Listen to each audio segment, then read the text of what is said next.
Today I have the pleasure of speaking with Terry Booth. How are you today? I'm well. How are you, Tracy?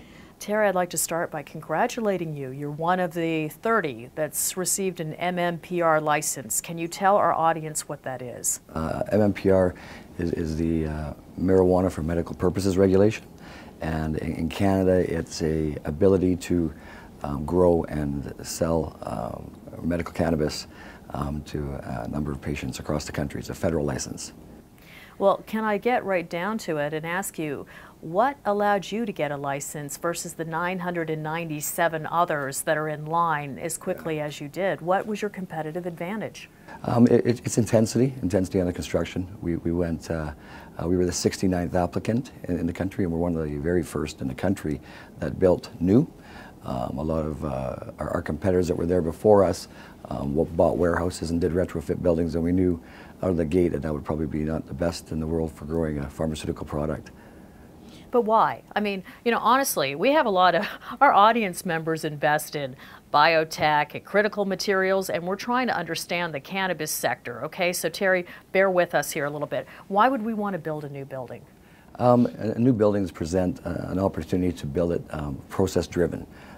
It's truly a pharmaceutical factory built to grow marijuana, so that right from the seed to the dry, to the packaging, to the vault, to the shipping, it's all laid out properly. The other thing is the HVAC systems. We have a closed loop system, so there's no outside air and there's no venting of our exhaust, which is good for the neighborhood. The ability to limit the microbial infection on marijuana is huge. The testing requirements are beyond the Food and Drug Act because it's a pharmaceutical product. So if you have an old building, you have old ductwork, you have old lighting, old doors and floors. Brand new purposeful built facilities are really going to be the future in the marijuana industry medically in Canada, for sure. The photos I've seen online are fantastic. So you were the first facility in Alberta, is that correct? And it was like 35,000 square feet, or can you give us a bit of an overview Sure. on this?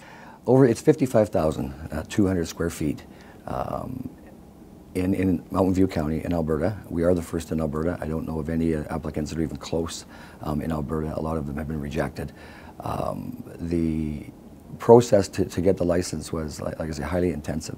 The auditors that come out from controlled substances were fantastic to work with, but we learned real early in the game to start being pharmaceutical and start good manufacturing practices, good production practices, our standard operating procedures, our master batch record, all those types of documents are really what's going to be the heart of our company.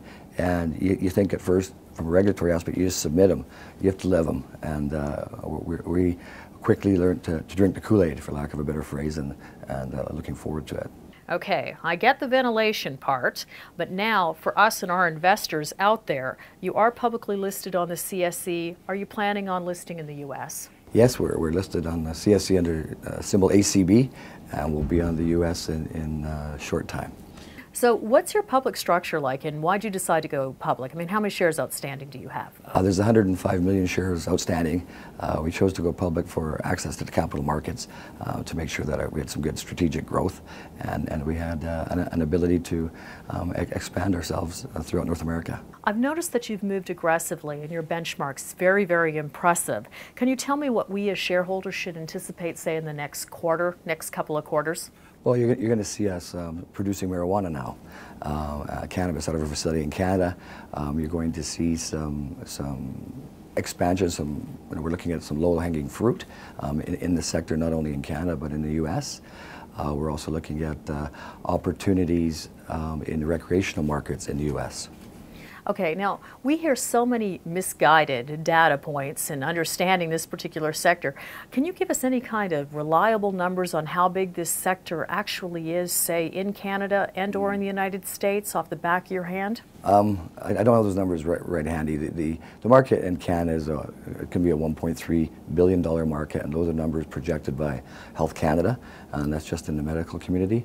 In the States, I think it's the wild west down there. We're going in the sector, I think it's absolutely huge. The marijuana smokers, just for example, in the state of Washington, which is recreational, so it's completely legal, are 800,000. The medical community in Canada is only 50,000. So numbers like that are pretty imposing. And when you look at states like Nevada, in 2016 they'll be recreational as well, we think. California is going to have it on the ballot again. The wave has shifted, and the pendulum is definitely moving towards the legalization of marijuana. Well, Terry, thank you so much for joining us today. We really appreciate it. Thank you very much. It's been a pleasure.